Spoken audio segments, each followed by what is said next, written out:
Hi friends, welcome back to our channel. இந்த வீடியோவில் உளவியலில் முக்கிய நூல்கள், அதை எழுதிய ஆத்தர்கள் பற்றி நம்ம பார்க்கலாம். இது ரொம்பவே முக்கியமான டாபிக். கண்டிப்பாக இந்த வீடியோ உங்களுக்கு யூஸ்ஃபுல்லாக இருக்கும்னு நினைக்கிறேன் ஃப்ரெண்ட்ஸ். மறக்காமல் நம்மளுடைய சேனலை சப்ஸ்கிரைப் பண்ணிக்கோங்க. ரொம்ப பிடிச்சிருந்துச்சு அப்படின்னா உங்கள் ஃப்ரெண்ட்ஸ் அண்ட் ஃபேமிலிக்கும் ஷேர் பண்ணுங்கள் ஃப்ரெண்ட்ஸ். இப்போ பாருங்கள், த பிரின்சிபல்ஸ் ஆஃப் சைக்காலஜி என்ற புகழ்பெற்ற நூலை எழுதியவர் யார் அப்படின்னு சொல்லி கேட்டிருக்காங்க. பிரின்சிபல்ஸ் ஆஃப் சைக்காலஜியோட பிரின்சிபல்ஸ் யார் அப்படின்னா வில்லியம் ஜேம்ஸ் அப்படின்றவர் தான் அதை எழுதியிருக்காரு. அடுத்தது பாருங்கள், காக்னிட்டிவ் சைக்காலஜி என்னும் புகழ்பெற்ற நூலை எழுதியவர் யாருன்னு கேட்குறாங்க. இங்கே பாருங்கள், காக்னிட்டிவ் அப்படின்னா அறிவாற்றல் அப்படின்றது அர்த்தம், சரிங்களா? அறிவாற்றல். ஸோ இது எழுதினது யார்? அல்ட்ரிக் நெய்சரர். இது எப்படி நம்ம ஞாபகம் வச்சுக்கலான்னா, அறிவாற்றல் இல் ஃபஸ்ட் எழுத்தும் லாஸ்ட் எழுத்தையும் ஞாபகம் வச்சுக்கோங்க. அறிவாற்றல். காக்னிட்டிவ் அப்படின்னா என்னென்னா அறிவாற்றல். அறிவாற்றல் அப்படின்னா ஃபஸ்ட் எழுத்து லாஸ்ட் எழுத்து. ஸோ அதனால் அல்ட்ரிக் நெய்சரர், சரிங்களா? அடுத்தது பாருங்கள், இந்த நூலை எழுதினது அல்ட்ரிக், அறிவாற்றல் சரிங்களா? அல்ட்ரிக் நெய்சரர். காக்னிட்டிவ் சைக்காலஜி எனும் உளவியலுடன் தொடர்புடையவர் அப்படின்றது கொடுத்துருக்காங்க. தொடர்புடையவர் அப்படின்னா எழுதினது வேற, அந்த கான்செப்டுக்கு தொடர்புடையவர் யார் அப்படின்னா ஆப்ரஹாம் மாஸ்லோ. இதை நம்ம எப்படி ஈஸியாக ஞாபகம் வச்சுக்கலாம் அப்படின்னா, காக்னிட்டிவ் சைக்காலஜி அப்படின்றது தொடர்புடையவர், சரிங்களா?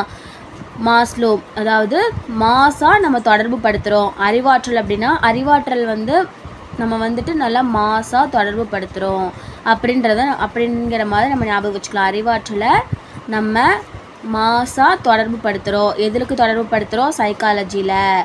ஸோ அந்த மாதிரி நம்ம ஞாபகம் வச்சுக்கலாம். அடுத்தது பாருங்கள், மாரல் ஜட்ஜ்மெண்ட் ஆஃப் சில்ட்ரன். இந்த சில்ட்ரன் ஜட்ஜ்மெண்ட்டு இது எல்லாமே பியாஜே தாங்க. ஸோ அதனால் இந்த சில்ட்ரன் ஜட்ஜ்மெண்ட் இந்த மாதிரியெல்லாம் வந்துச்சு அப்படின்னா ஜான் பியாஜே அப்படின்னு சொல்லி ஞாபகம் வச்சுக்கோங்க. அதே மாதிரி இன்னொரு விஷயம், இந்த சைக்காலஜியில் இந்த இயற்கை தத்துவம், இந்த இயற்கைங்கிற மாதிரியான வேர்டு வந்துச்சுன்னா மோஸ்ட்லி ரூசோ வருவார். ஸோ அதே மாதிரி இந்த ஜட்ஜ்மெண்ட்டு, சில்ட்ரன் இது எல்லாமே பியாஜே தான் வருவார். ஸோ அதனால் இந்த மாதிரி நம்ம ஞாபகம் வச்சுக்கலாம்.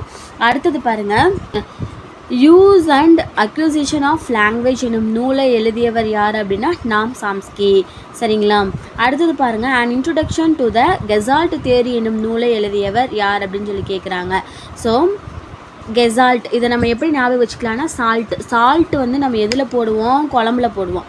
ஸோ கெசால்ட், சால்ட், கோல், குழம்பு, கோலை, அதாவது அந்த மாதிரி ஞாபகம் வச்சுக்கலாம். சால்ட்டு குழம்புல போடுவோம், அந்த மாதிரி சால்ட்டு குழம்பு அதனால் அந்த மாதிரி நம்ம ஞாபகம் வச்சுக்கலாம். அடுத்தது பாருங்கள் ஃப்ரெண்ட்ஸ், கவுன்சிலிங் அண்ட் சைக்கோல் தெரப்பி என்னும் நூலை எழுதியவர் அப்படின்னு கேட்குறாங்க.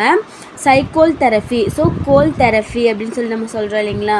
ஸோ இதை நம்ம எப்படி ஞாபகம் வச்சுக்கலான்னா, கவுன்சிலிங் அண்ட் சைக்கோல் தெரப்பி என்னும் நூலை எழுதியவர் கார்ல் ரோஜர்ஸ் இருக்குங்களா? ஸோ ரோஜர்ஸ் இது நம்ம ஞாபகம் வச்சுக்கலாம். ஏன்னா கார்ன்ற பேரில் இங்கே பாருங்கள், கார்ல் யூங் அப்படின்னு சொல்லி வராங்களா? ஸோ ரோஜர்ஸ் அப்படின்னு நம்ம வச்சுக்கலாம். ரோஜா பூ அப்படின்னு மாதிரி ஞாபகம் வச்சுக்கலாம். இந்த ரோஜாவுக்கு கவுன்சிலிங் கொடுக்குறாங்க, தெரப்பி கொடுக்குறாங்க. ரோஜாவுக்கு உடம்பு சரியில்லை, அந்த மாதிரி நம்ம ஞாபகம் வச்சுக்கலாம். ரோஜர்ஸ்க்கு உடம்பு சரியில்லை, அதனால் அவங்களுக்கு கவுன்சிலிங்கும் தெரப்பியும் கொடுக்குறாங்க. ஸோ இங்கே பாருங்கள், கவுன்சிலிங் தெரப்பின்னு இருக்குங்களா? அந்த மாதிரி ஞாபகம் வச்சுக்கலாம். கவுன்சிலிங்கும் தெரப்பியும் யாருக்கு கொடுக்குறாங்க?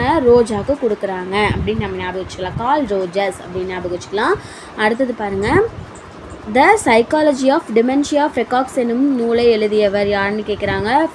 காக்ஸ்ன்னு இருக்குங்களா? ஸோ அதனால் கார்ல் யூங். அடுத்து இன்டர்பிரியேஷன் ஆஃப் ட்ரீம்ஸ் என்னும் நூலை எழுதியவர் யாருன்னு கேட்குறாங்க. இது யாருன்னா Sigmund Freud. So dreams Sigmund Freud. இவர் தான் இந்த உளப்பகுப்பாய்வு சோதனைலாம் நம்ம முன்னாடி வீடியோவில் சொல்லியிருப்போம் இல்லைங்களா? இவர் தான் இந்த உள்ளம், கனவு அது எல்லாமே இவர் தான், சிக்மண்ட் ஃப்ராய்டு தான். இந்த வீடியோ அவ்வளோதான் ஃப்ரெண்ட்ஸ். மறுபடியும் அடுத்த வீடியோவில் ரொம்ப முக்கியமான கண்டென்ட்டை நான் போடுறேன். தேங்க்ஸ் ஃப்ரெண்ட்ஸ், தேங்க்ஸ் ஃபார் வாட்சிங்.